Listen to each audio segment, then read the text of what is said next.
Section 4A is about finances.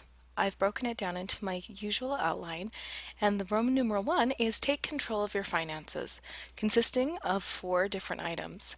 Number 1, know your bank balance. Number 2, know what you spend. Number 3, don't buy impulsively. And number 4, make and stick to a budget. Our first example is an example about buying a latte every day that costs $5. Now, normally we don't usually talk about beverages that are not in line with the word of wisdom, but in this case, this is showing us how a bad habit might be financially bad as well. So, this person buys one latte every day for $5, but every 3 days, this person will buy 2 or get 2 every 3 days. So every 3 days, we're going to take a whole year, 365 days, divide it by 3, and every 3 days ends up totaling to 121 lattes, plus the everyday getting the original latte is 365. So the total number of lattes in the entire year is 365 plus 121, or a total of 486 lattes bought. Now, if this latte costs $5, multiplying the number times the amount will show us how much is spent the entire year, which ends up being, and I'm going to highlight that for our answer, I'm going to bold it just a little bit, $2,000, $2,430 every year just on this habit. It'd be interesting to go through this with somebody who seems to have a smoking problem and show them financially also how it isn't beneficial along with their health. The next example is on a credit card. So let's suppose this person has a credit card and they owe $1,100 and it has a 24% interest. I know some of you are thinking that's rather high, however, credit cards can sometimes have enormous interest rates. That ends up being about 2% per month, or 24% divided by 12 months gives us 2% for the month. So for every month, we have the balance of $1,100 times our 2%, which changed to a decimal is 0.02, which means having this balance on our credit card is costing our budget $22 every month. And there's 12 months in the year, so $22 every month times 12 months ends up being $264, and I'm going to go ahead and highlight this being our answer, a year just to have this balance on a credit card. Roman numeral 2 is mastering budget basics. Again, 4 different items. Number 1, know all of your monthly income. Number 2, find all of the monthly expenses. Subtract the expenses from the income to find the cash flow. And number 4, make any adjustments so that your cash flow isn't in the negative. Our first example is college expenses. The first expense is tuition, $3,500 for each semester. The next expense is $750 in fees for each semester, and then the last one is $500 in books approximately each semester. Using this information, let's calculate the monthly expenses for this college student. Now, if this college student is a full-time college student, they will go to school for 2 semesters. So I need to add up all of my expenses for 1 semester and multiply it by 2. Therefore, the college expenses just for tuition, fees, and books, it's $9,500 for the entire year. But we wanted to find the monthly expense, so we are going to divide this by 12. 9,500 ends up being $792, and I'm going to highlight this as the answer, in monthly expenses. And so, knowing this, the college student can now know their target to save up money throughout the summer to pay off for tuition, fees, and books. Let's go to another college student's monthly budget. So this one's not just expenses, this is expenses and income. On the left-hand side, this college student needs $700 for rent, $120 for gas, $140 for health insurance, $75 for auto insurance, $25 for renter's insurance, and I know a lot of students out there don't worry about renter's insurance. However, it's a good something good that you might want to look into. And then $110 for a cell phone, $100 for utilities, $300 for groceries, and $250 in entertainment. And this is monthly. Now I've added this for us at $1,820. You can go ahead and use your calculator, or as we've talked about before, use Microsoft Excel. It has some fantastic features. So all I did is type in all of my numbers for the expenses of this college student, and if I want this to calculate, add up all of these really quickly, I press equals, and it has a built-in function called sum, and it's asking me what cells it wants me to add. So I left click in the top and hold the click down, following down the cells that I want to add, and then I unclick and move my mouse and then press enter, or I can close the parenthesis. Either way, it'll add up those, and there's my final. My total is 1,820. I can copy and paste that, but I've already put it here for us. All right, now a couple of other expenses. These are annual expenses.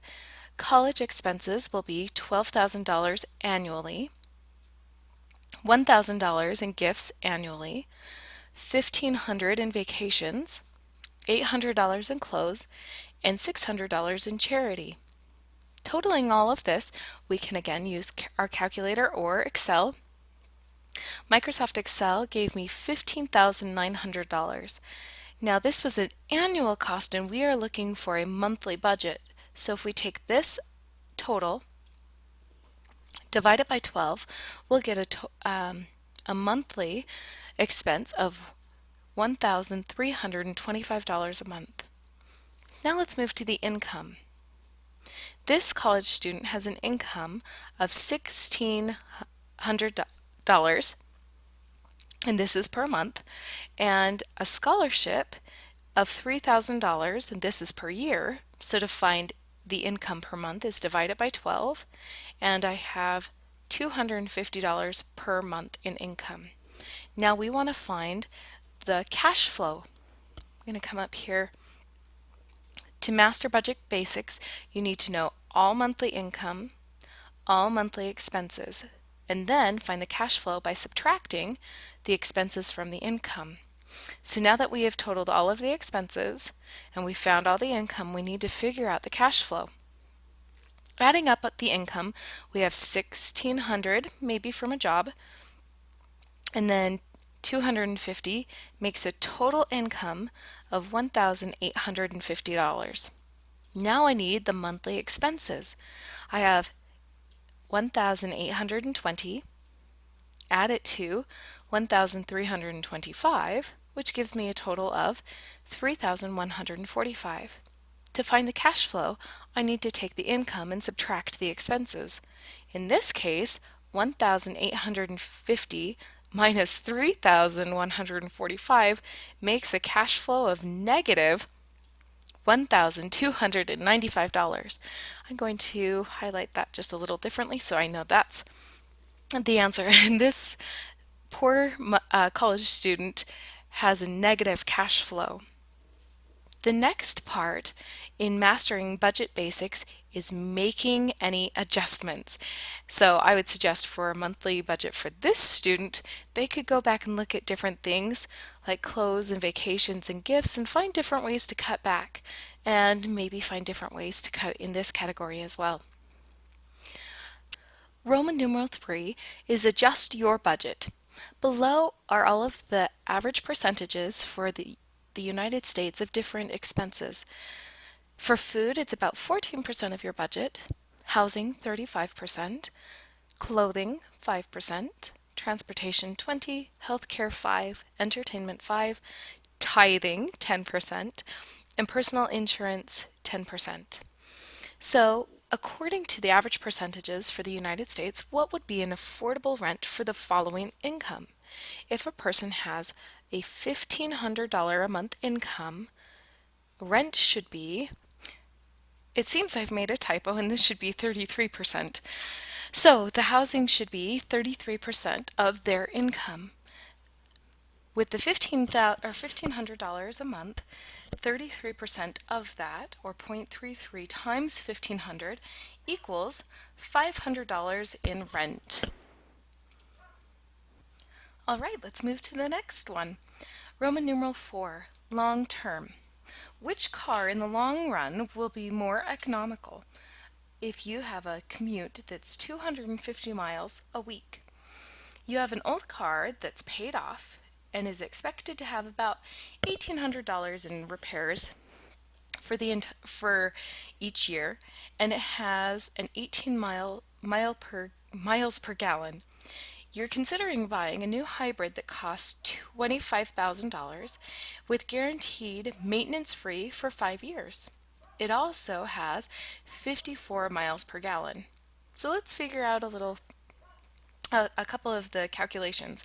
If you commute 250 miles per week, and that's 52 weeks in a year, that's 13,000 miles a year. Let's go ahead and calculate the expenses to find out if the old car or the new hybrid will be more economic. So the old car, let's calculate gas. If it's 13,000 miles a year and the old car has an 18 miles per gallon, we do 13,000 miles divided by 18 miles per gallon. The miles cancel out. I flip and divide, and I'll end up with 720 gallons of gas for a year. Now let's just estimate about $4 per gallon because I know gas goes up and down. So $4 times 720 gallons gives me $2,880 for the year. And I'm going to put that on here. A year in gas. I also was told to expect $1,800 in car repairs also per year. The cost of the car, there's no cost because the car is paid off. So the total for the old car, all of the expenses will be $2,880 a year in gas, $1,800 a year in repairs, and no cost because it's been paid for. And we want to see in 5 years which is more economical. So we're going to times that by 5 years after I put in my parentheses to show that my order of operations I'm going to add first, times it by 5, and the old car will cost me $23,400 to drive my 250 miles a week commute.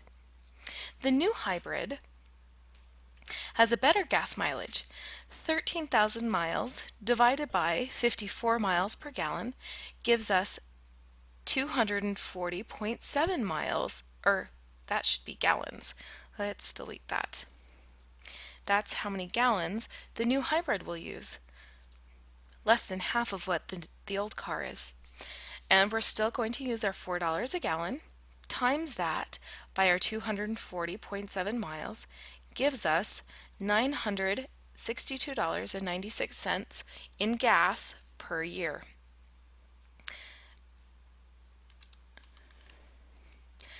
Now, repairs, we are told that the new hybrid should be a guaranteed maintenance free for 5 years. So none. And the cost is $25,000. So the total for the car is $962.96 times 5 years. And the cost of the car, $25,000. So the total cost overall is $29,814.80. Plus, you're also going to have an increase in insurance with a new car. Now, some of you are thinking, but that's adding in the entire cost of the car and not just payments per month. We're considering the entire car all at once. All right, so I'm going to get rid of that so that everything lines up again. So let's compare our values. 23,400, $29,814. So in 5 years, the old car has no monthly payments and it's paid for. The new hybrid will cost us $25,000. It'll still end up being more cost efficient to stay with the old car. Now, if you keep the new hybrid longer than 5 years, it might start saving you money. Or if after 5 years you're able to sell the new hybrid for a decent price, then you can make some of that money back and it could be more beneficial. And you have to take into account your own personal situation. So in this case, if we look at the more economic, just the numbers, we'd say the old car is more economical. All right, the next example, is college worth it? A 3-credit class costs $1,500 for a semester, and you should take about 10 hours per week. That's a 3-credit class in going to class and doing homework, which our class is, so you should be spending about 10 hours per week. And you give up a job that pays about $10 an hour, so you're not getting paid for those 10 hours that you're studying per week, and you could be getting paid those $10 an hour. I know some of you are thinking you can do night jobs, and some of you do, but in this case, we're just looking at what these hours are during the week. So a semester is 14 weeks of lost wages for those 10 hours per week. I know I have the answer underneath, but I'd like to walk through it step by step. So I'm going to insert an equation, and the first thing I want to do is type in that the semester is 14 weeks. And I need to use my unit conversions that we learned in Chapter 2 and how I can get down to the amount of lost wages. So I need to times that by a fraction. And on the bottom of my fraction, to get my weeks to cancel out, I need weeks on the bottom. So I come up here and I find I have 10 hours per week. That is 10 hours of work per 1 week. Now that I have my weeks, one on top and one on bottom, they can cancel out. So I'm going to use my strike through option, but that only gave me hours for my units, and I want to know how much my wages will be, my lost wages. So I'm going to times this by another conversion, so I'm going to get another fraction in there, and I want to get rid of hours. So I'm going to put hours on the bottom here and go look at my information. I was told that I'm going to give up a job that pays $10 an hour. So I have hours on the bottom. I'm going to get my $10 on the top, and now I have hours on top and bottom. I'm going to come over here. I can cancel those out with my strike through. Now the only unit left is dollars, which is perfect because I want to find out how much I lose in wages, which is money. So now I'm going to multiply together 14 times 10 times 10, which gives me a dollar amount of $1,400. That's how much you will lose at this job not working those 10 hours for the $10 during that week. Okay, now the cost of the class is $1,500. Add that to the cost of your lost wages, and this particular class is a loss of $2,900 per 3-credit class. And I'm going to go ahead and highlight that because that's my answer. So, you answer it. Is it worth it? Yes. On average, a college graduate will earn $1 million more over a career than a high school graduate, plus the added advantages of being an educated consumer and being able to educate your own children and not making some of those uneducated mistakes. So in my opinion, absolutely, yes, I'm going to make that even bigger. It is worth it. The whole entire financial section of Chapter 4, we'll run over these different bullet points. How to build up savings, how to borrow money and understand loans and interest, tax computation, and how the federal finances affect you. And we will go through all of this through the rest of Chapter 4. Enjoy the next section.